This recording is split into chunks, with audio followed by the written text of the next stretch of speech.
querendo meu serviço aqui. Como vai pensar que comendo? Como você não quer tirar a mesa? Porque vai tomar banho. Não quero. Aí a menina comendo, todo mundo comendo. E aí, Brisa, dá um salve aí pra nós aí.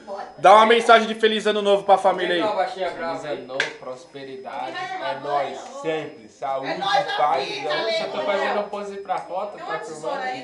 É nóis. Ó, dá uma mensagem pra família aí. Vai assustar um pouco. Dá uma mensagem aí. É nóis picar. Uma mensagem aí pra família aí. Vocês são chatos, hein? Você. I love you. Vou tomar banho. Você, senhora. Eu amo essa família!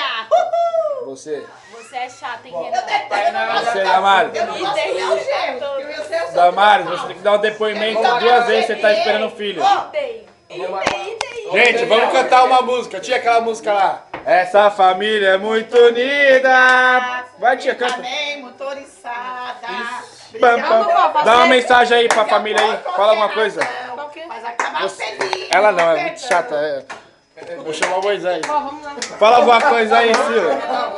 Fala, Sil. Vai ver na sua casa. Você não vai falar nada, Fala, Sil. Vanessa, dá uma mensagem. Eu consegui.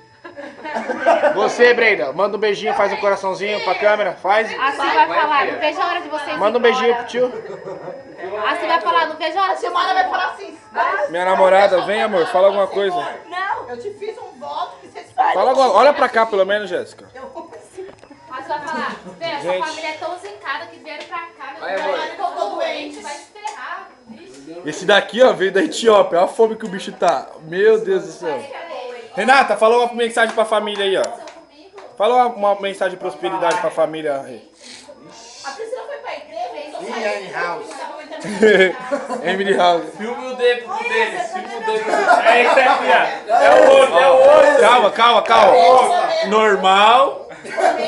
Anormal. Mutante. Aí é a mutação. Depois de uma bela operação. Estamos todos reunidos aqui na casa do Daniel. Ainda bem que comeram, porque tinha esfriado. É porque foi o Leandro. Ainda bem que comeram. Não. Gente, nada melhor que essa família. Todo mundo gente boa, da hora. Muita paz e saúde pra nós aí. No ano de 2010. Filma o Tenha sido palmitão bem ali melhor que o de no 2010. quinto lance. Vai ser documentário de polícia.